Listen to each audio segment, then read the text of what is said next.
Assalamualaikum warahmatullahi wabarakatuh. Apa kabar sahabat-sahabatku semuanya, yang soleh dan soleha, yang cantik dan ganteng, yang baik hatinya dan rajin menabung, juga rajin sedekah. Semoga hari ini sehat selalu dan dalam lindungan Allah Subhanahu wa Ta'ala. Dan semoga kita semua berada dalam ridhonya. Amin ya Robbal 'Alamin. Nah, sahabat-sahabatku semuanya, di konten kali ini saya akan membahas cara terhindar atau cara menyembuhkan dari energi toksisitas yang menyebabkan kita taubatan sambal itu ya. Jadi kita benar-benar sembuh dari energi toksik dan energi tobat sambal gitu kan. Tobat yang berulang namun berulang juga melakukan kesalahan atau dosa gitu kan, atau energi toksik. Nah, itu posisi jiwa kita ada di mana hanya jiwa kita masing-masing yang mengetahuinya. Saya hanya memberikan tips atau cara buat contoh kecil saja, yang mana memang saya pernah berada di posisi tersebut gitu. Jadi selain ilmu yang saya pelajari, saya berbagi pengalaman juga ya. Jadi biar ilmu dan pengalaman itu memang benar-benar real dalam kehidupan nyata, itu benar-benar ada gitu kan. Nah, jadi waktu tahun 2020 saya berada di energi toksisitas, kecanduan nonton film drama Mandarin. Nah, mungkin kalau energi terbesar yang sedang membooming di negeri ini kan drakor ya, drama Korea gitu kan, dan game online. Nah, kalau saya itu toksisitasnya itu nonton drama Mandarin gitu.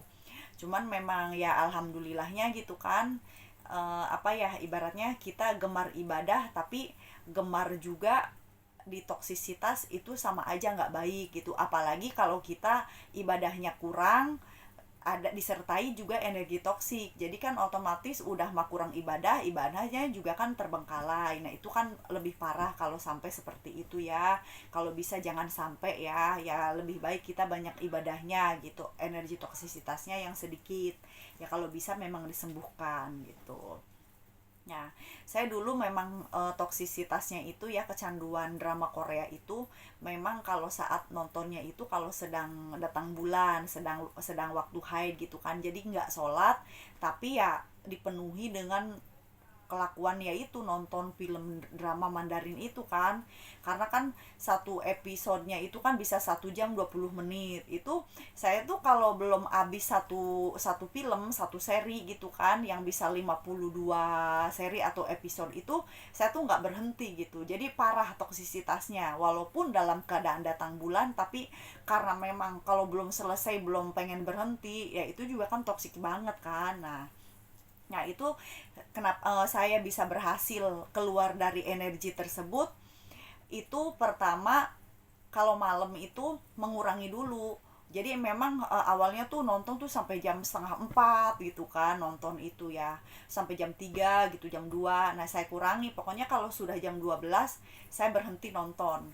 Nah, lama-lama ternyata jam 12 juga saya masih kurang gitu kan tidurnya. Namanya lagi datang bulan itu kan memang kita tuh lemes ya badan. Jadi kalau memang tidur kurang dari 5 jam itu tetap ke badan tuh beda gitu rasanya gitu. Cepat lelah juga gitu. Ya, saya kurangi sampai jam 11 gitu kan, karena memang saya tuh tidur antara jam 10 jam 11 gitu kan. Nah, terus eh, sudah bisa mengurangi waktu itu, tepat waktu kan, tidur jam 11 gitu ya. Kadang-kadang memang lebih dikit karena durasinya itu kan bisa 1 jam 20 menit misalkan, ya lebih-lebih 15 menit atau 10 menit ya saya tuntaskan dulu, jadi tidurnya jam 11 lewat gitu kan. Nah, jadi mengurangi waktu itu yang pertama. Nah, yang kedua, pada saat kita mau tidur, jauhkan HP dari jangkauan tangan. Jadi HP itu jangan sampai tergeletak namun tangan kita bisa menjangkaunya, yang kita bisa buka kapan saja. Nah, itu jauhkan sejauh mungkin HP dari jangkauan tangan ya. Nah, yang ketiga, pada saat bangun tidur, pada saat bangun tidur kita jangan nyariin HP dulu, fokus ke doa. Misalkan kita baca asyhadu alla ilaha illallah wa la syarikalah lahul mulku wa lahul hamdu yuhyi wa yumitu wa huwa ala kulli syai'in qadir. Terus baca subhanallah walhamdulillah wa la ilaha illallah wallahu akbar 3 kali. Terus faghfirli, ya maka ampunilah dosa-dosaku gitu kan. Nah, dari situ kita berdoa gitu, ya Allah gitu kan, dosa dosa apa saja dan kesalahan apa saja yang masih tersimpan, atau luka batin apa saja yang masih tersimpan di dalam jiwa saya yang menyebabkan toksisitas gitu. Jadi kita berkomunikasi dengan Allah gitu kan. Jadi minta dikasih petunjuk gitu kan, dan minta disembuhkan gitu. Yaitu perkataan itu ya masing-masing punya cara sendiri ya, yang mana yang lebih cocok ya sesuaikan aja gitu dengan kata-kata sahabat-sahabatku semuanya gitu kan, maunya apa gitu doanya itu. Saya sih hanya menyontohkan saja. Nah, terus kalau saya itu memang jiwa juga diajak bicara. Jiwa itu diajak bicara gitu kan. Kita pegang pegang tangan gini, wahai jiwa gitu kan, aku memaafkan dirimu, aku memaafkan diriku sendiri, aku mengasihanimu, aku mengasihani jiwaku, aku mengasihani diriku gitu kan. Biarlah yang lalu telah berlalu gitu kan, namun sekarang kita melangkahlah dengan langkah yang lebih baik lagi, mengalir apa adanya dalam bimbingan Allah Subhanahu wa taala gitu. Jadi jiwa itu dikasihani. Memang saya dulu ya waktu umur 20-an itu, misalkan kita senang ibadah tapi senang juga melakukan dosa gitu kan pada waktu umur 20-an misalkan. Itu tobat itu nggak ngaruh gitu loh. Tobat itu saya nggak ngaruh kok, kenapa saya bertobat kok lagi dan lagi dan lagi gitu, kenapa itu kan gitu kan. Nah, memang apa ya, semuanya itu memang bukan karena diri kita mungkin ya, karena memang anugerah Allah atau hidayah Allah dan bisa berhasil taubatan nasuha gitu kan. Nah, cuman karena sekarang ini musim gadget ya kan, musim HP, musim sosmed, musim internet gitu kan, ternyata walaupun kita sudah berhasil tobat dari dosa besar misalkan, atau dosa-dosa yang dilarang Allah gitu kan, tapi ya ini dosa toksisitas ini gitu loh, dosa toksisitas ini yang jadi penyakit masyarakat jiwa ini gitu. Maksudnya jiwa masyarakat, jiwa ya seluruh jiwa lah gitu kan. Jadi sebaik-baiknya kita, setobat-tobatnya kita gitu kan, segemar-gemarnya kita kepada ibadah, jadi toksisitas ini tuh masing-masing jiwa tuh ada gitu loh, kecanduan HP ataupun itu ya terlepas dari isinya apa gitu ya. Toksisitas kita itu misalkan ada yang dari game online, ada yang dari sosmed, ada yang dari toksisitas misalkan drama Korea atau drama India atau drama Mandarin.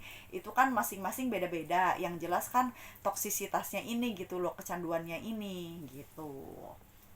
Nah, jadi saya berhasil melewati itu. Jadi jiwa itu diajak bicara ketika bangun tidur. Jadi setelah berdoa misalkan mengucap yang tadi subhanallah walhamdulillah itu 3 kali, terus faghfirli, terus minta doa apa, ngomong sama Allah kita. Dan juga jiwa kita itu diajak bicara gitu. Diajak bicara itu dielus gitu loh, dirangkul, dikasihani gitu. Jadi jiwa itu nggak dendam. Nah, itu alhamdulillah berhasil. Jadi jiwa itu diajak bicara setiap bangun tidur. Bahkan luka batin dan trauma apapun kita di masa lalu itu bisa tersembuhkan, alhamdulillah ya.